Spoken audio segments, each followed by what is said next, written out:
this is it na, the tripilia or pagluto na ang tawag ay chicharon bulaklak. Mukhang masarap naman siyang tingnan, pero hindi pa ako kumakain. Hindi ko pa siya tinitikman, pero parang masarap naman. Malutong. Malutong naman daw sabi ni Daddy. Okay. So, ayan lang. Mamaya na lang naman ako kasi may niluluto pa ako sa labas. Okay? Hello, dito naman sa dirty kitchen ako ulit. Ayan. Kasi, nung lumiban ako dun sa mga kapatid ko, sa kabilang bahay, nakita ko may mga tangkay ng kangkong. Kinuha lang nila yung dahon kasi nga, bumili sila ng yung buto-buto, tapos maglalagay sila ng kangkong para may gulay yung nilagang baboy. Tapos, nakita ko yung tangkay. Sabi ko, akin na yan. Sabi ko sa hipag. Kasi itatapon lang naman nila para sabi ko, pakinabangan. Tapos, yan na lahat. Ayan, thank you. Pakilagay din sa ibabaw niyang. Ito, strainer na green. Ayan. So, ayan. Saan na ba? Okay, thank you, boy. Ayan, kasi nagpa-augment na ako sa pagbabalot ng lumpia sa sister-in-law ko. Ayan na siya. So, iluluto na yan mamaya. Ito, balik tayo dito sa aking kangkong. Sabi ko, iluluto ko. Tapos, madami pa kasi akong giniling. Ayan. Yung giniling. Wait lang ha.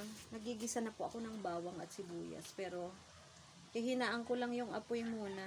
Kasi ayaw ko yung natutong yung bawang at sibuyas. Wait lang ha. Pasensya na kayo ma. Makalat na sa dirty kitchen ko. Kasi kanina pa dito kami prepare yung mga pinamili kong karning baboy. Tapos, kung maalala nyo, doon sa aking lumpia kanina, yung naglagay ako ng itlog, 4 na itlog. Sabi ko, nagkaroon ng tubig yung iluluto ko na lumpia. Tapos, kinuha ko yung tubig kasi tapos na yung magbalot nga. Pero may natira pang tubig. Sabi ko, parang ko na lang siya. Siya yung lalagay kong tubig dito. Kasi syempre, pag nagluluto tayo, lalagay tayong tubig. Para yung lasa andito pa rin. So, ayan. This is the kangkong. Tapos, nagigisa na ako doon sa aking kawali. Ayan. Makalat sa aming dirty kitchen. Sorry. Ayan. Ayan. So, lutuin ko muna to ha. So, yan po, nagisa-gisa ko na yung mga tangkay ng kangkong. Mama! Yes! Mama, kinasa ko yun yung What? limang siling. Sili? Wait lang. Kumuha lang sila ng sili, palalagay sa dinuguan, yung siling haba. Kasi doon niluluto yung iba sa kabila. Hindi ko kasi kaya dito lahat. Kasi kami lang ni husband ko dito ngayon sa bahay. So, nilagyan ko siya ng giniling. Balik tayo sa aking kangkong. At yung sabi ko na natirang tubig doon, parang nasala ba? Na tubig doon sa aking iluluto na lumpiang Shanghai. Ito na siya. So, ilalagay ko yan dito. Kasi malasang malasa yan. Timpladong-timplado yan. Ayan. Tayo pag nagluluto, wala akong sinasayang. Tingnan nyo, yung tubig galing sa lumpia, kasi pangit naman pag may matubig yung lumpia, mababasa yung lumpia wrapper. Kaya ang gawa ko, pinatiktikan ko siya. Nung napatiktikan ko siya, yun na yung sabaw. At anong tawag dito? Sabi ko para hindi masayang. Tapos doon na din ginamit na din yung pambasa doon sa end ng lumpia wrapper para magdikit. So, nandun pa din yung lasa. Ayan. Anyway. Ayan, malapot kasi. Nagtubig kasi yung lumpia dahil nilagyan ko nga ng 4 na itlog. Kasi gusto ko, yummy yung lumpia. Kaya, pag nagluluto ako ng lumpiang Shanghai, dinadamihan ko talaga yung itlog. At ito naman, sabi ko, yung nagluluto sila doon ng sinabawan, nilagang baboy na buto-buto, kinuha nila yung dahon lang nitong kangkong. Kasi lumiban ako kanina saglit, tiningnan ko yung kanilang niluluto na kasi kami dito nagluluto din, sila doon nagluluto din. Nakita ko yung dahon ng kangkong. Ay, tangkay pala, sorry.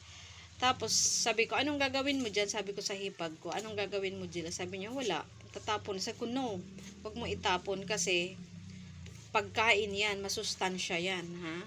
Ito yung ginawa ko, ginisa-gisa ko lang siya, bawang, sibuyas, tapos lalagyan ko siya ng paminta. Tapos yung giniling, buti na lang may giniling pa naman ako dito. Sorry ha. Wait lang. Ayan, nilagyan ko lang ng paminta. Ayan, meron na siyang paminta, meron na siyang giniling. Nilagyan ko na siya ng asin, ng konting toyo lang. Kasi tamang-tama dahil ngayon lang kami nag-decide na magluluto pa din kahit konti, kahit papano. Kasi sabi ko kahapon, nag-usap kami ng mga kapatid ko, ano ba ang plano namin para sa fiesta today. Sabi ng kapatid kong teacher, hindi na siguro tayo maghahanda kasi mangingilin muna tayo dahil nga,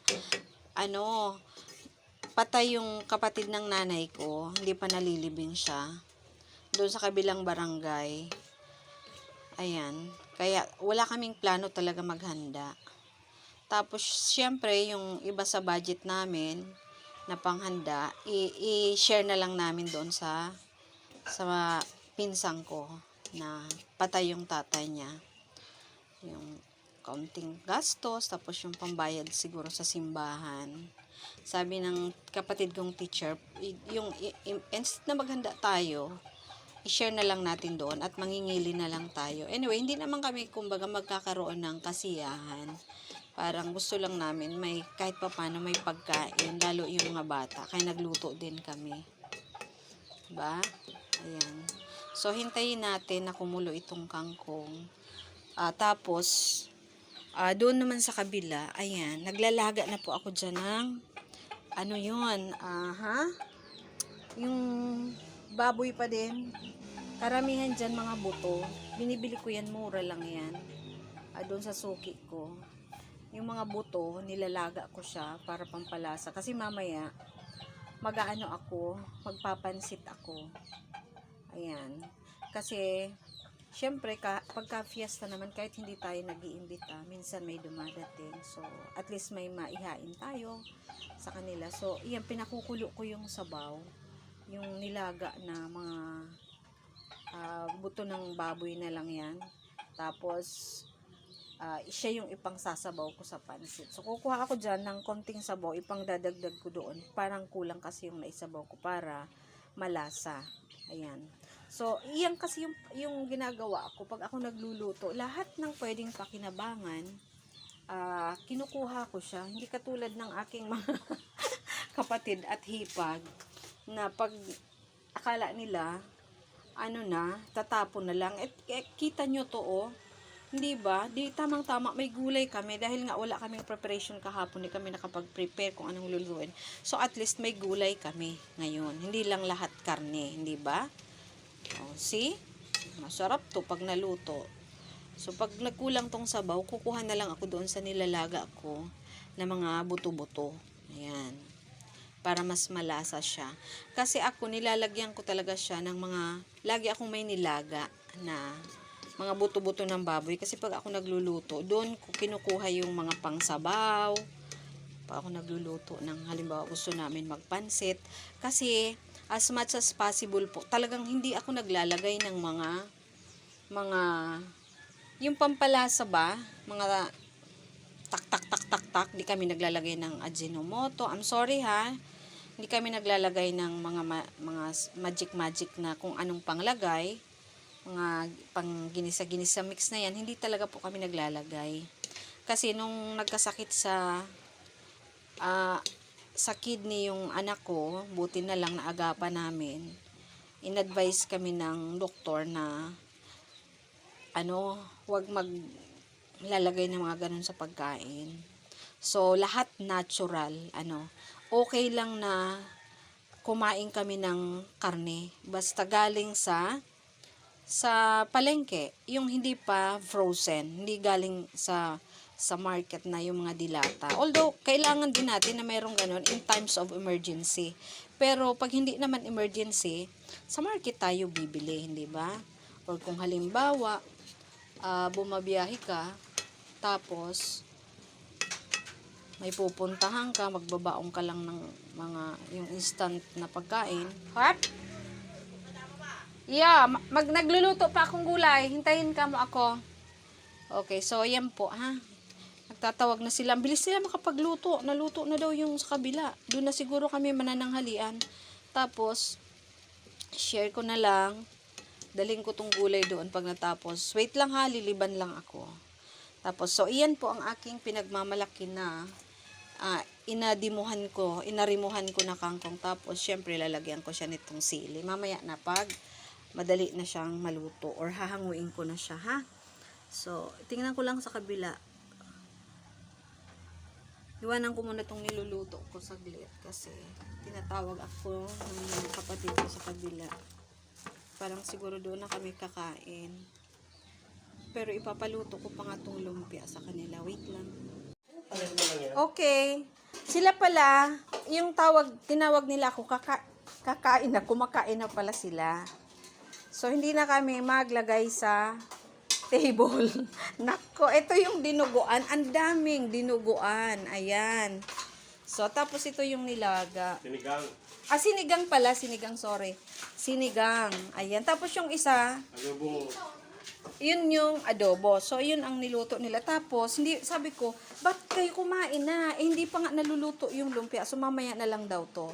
Tapos, naggulay ako doon ng yung kangkong. Nilagyan ko ng giniling. So, ito, pang-upload ko muna to. Parang sorry sa mga nanonood kasi mauuling yung mga kawali at kaldero namin. Dahil doon niya niluto. Ipapakita ko. Doon. Diyan, sa Panggatong. Ayan. Ayan, diyan nila yan niluto. Para tipid sa gasol. Hinihintay ko lang maluto yung aking kangkong. Tapos kakain na din kami. Kasi doon sa kabila, sorry, dumi ng kamay ko ha. Kasi doon sa kabila, kumain na sila. Hindi talaga yung parang style na may fiestahan.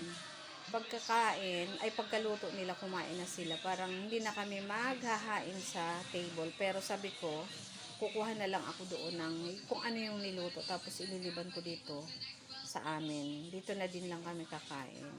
Okay? So, that's it mga Lods. Thank you for watching my video.